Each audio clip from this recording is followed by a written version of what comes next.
This week, Canada co-chaired and hosted a global conference on LGBT issues in Vancouver. The conference brought together government representatives from the 40 countries that make up the Equal Rights Coalition. During the conference, the federal government announced it will provide $1 million to address LGBT human rights in conflict zones around the world. But is that enough to make a difference? And what about here at home and the promises this government has made to the LGBT community here? What progress is being made? Earlier this week, I spoke to the special advisor to the Prime Minister on LGBTQ2 issues, Randy Boissonnault. Hi, Mr. Boissonnault. Nice to see you. Hi, thanks for the invitation. Thanks for coming on the show. So the big announcement from the conference that you co-chaired was Canada's commitment of up to $1 million for LGBTI organizations in conflict zones. As the co-chair of the conference, do you think Canada's contribution could have been more robust than that $1 million?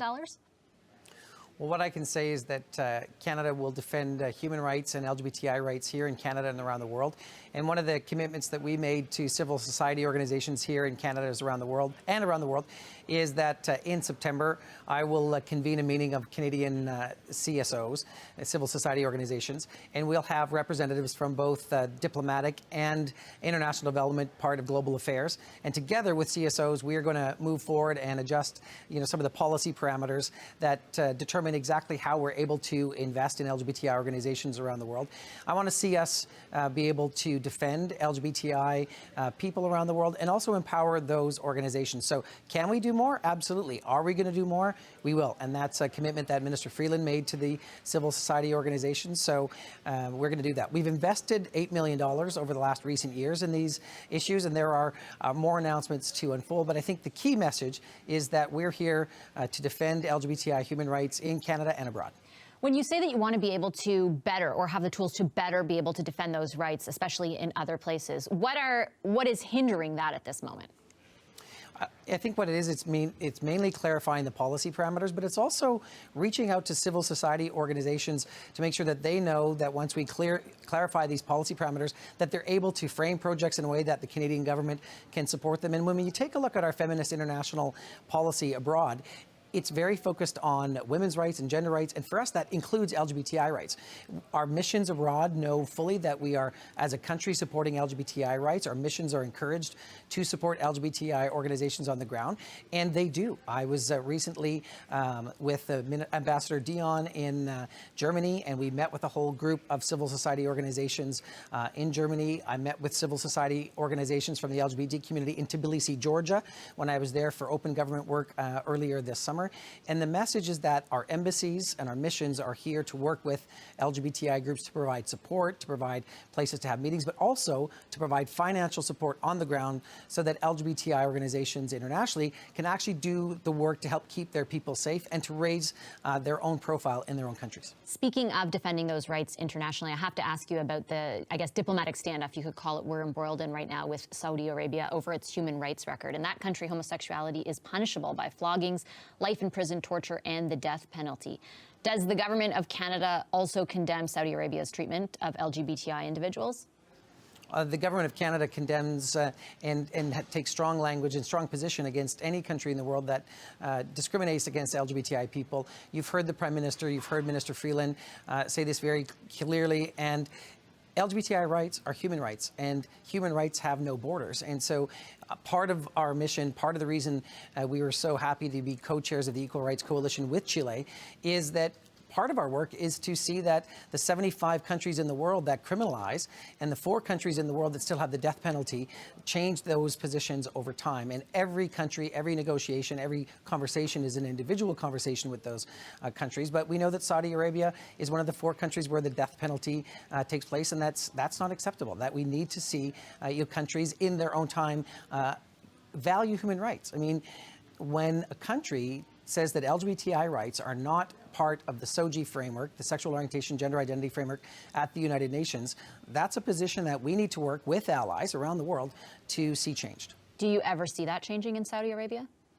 That's a decision that the Saudi Arabian government, the Kingdom of Saudi Arabia, will have to make over time. But that's where it's important for us to work with civil society organizations. But look, it's a catch-22. How do you have a civil society organization in a country where the death penalty exists simply for being lesbian, gay, transgender?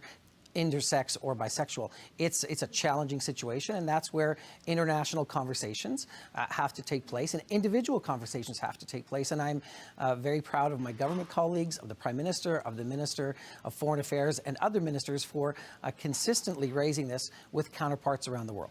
I want to bring the conversation a bit closer to home because there has been some criticism from the opposition that your party has focused more on symbolic gestures when it comes to LGBTI initiatives rather than actual change. Do you think that life is better for LGBTI Canadians now than it was 3 years ago? Absolutely. Why? We engage in both symbols and substance. There's a reason why we raised the pride flag in the Parliament Hill 3 times with the Prime Minister, because those symbols are powerful and they let people know that we're serious. And we follow those symbols and those important gestures with real action. We passed legislation in this country to protect transgender people that passed legislation in 2017. It's now the law in the Canadian Human Rights Code and in the Criminal Code. So trans people actually have protection under the law now. Just recently, in this last session in June, we passed laws to help people expunge criminal records for same-sex activities, consensual acts that would now be considered legal. And we made an historic apology to LGBTQ Canadians for the discrimination that they faced from 1950s into the 1990s. And we settled. And it's now been certified by the courts, an historic $145 million class action lawsuit, of about $90 million of which will go to seek redress for those people who were discriminated against in the armed forces, the federal public service, and the RCMP. And if you take a look at canada.gca/free-to-be-me, you will see the 14 federal government departments that are now funding LGBT organizations around the country. Can life be better for LGBTI Canadians, LGBTQ2 Canadians here in Canada?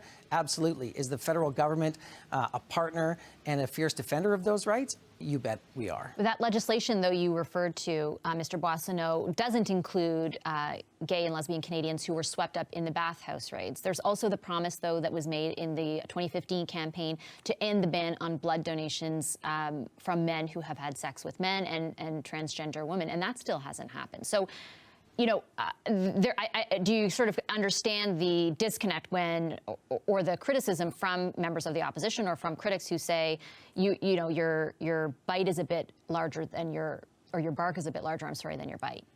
That's the job of the opposition. The job of the government is to keep doing the good work, and that's what we're doing. So let's take those two issues in turn.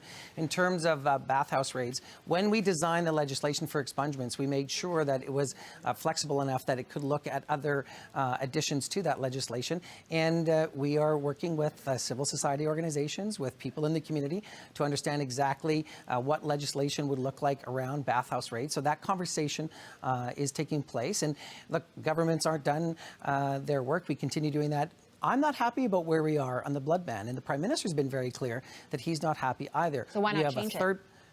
The Health Canada doesn't have the ability to just snap its fingers and change the blood ban. Canadian Blood Services and HEMA Quebec have that responsibility. We have spent $3.5 million, invested $3.5 million, so that the science can be conducted to demonstrate that a monogamous same-sex couple, gay men, do not pose a risk to the blood system. Once we have that science, once CBS and HEMA Quebec have that science, then they can come to Health Canada, and that can be done. But the Minister of Health can't simply make that happen. Couldn't they just use the examples, though, of Italy and Portugal, which have eliminated the ban, and things are okay there?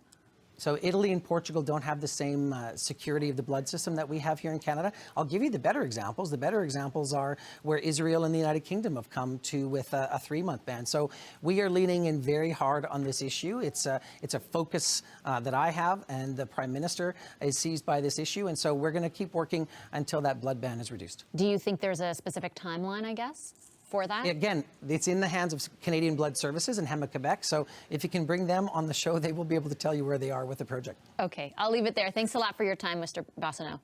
Thank you very much.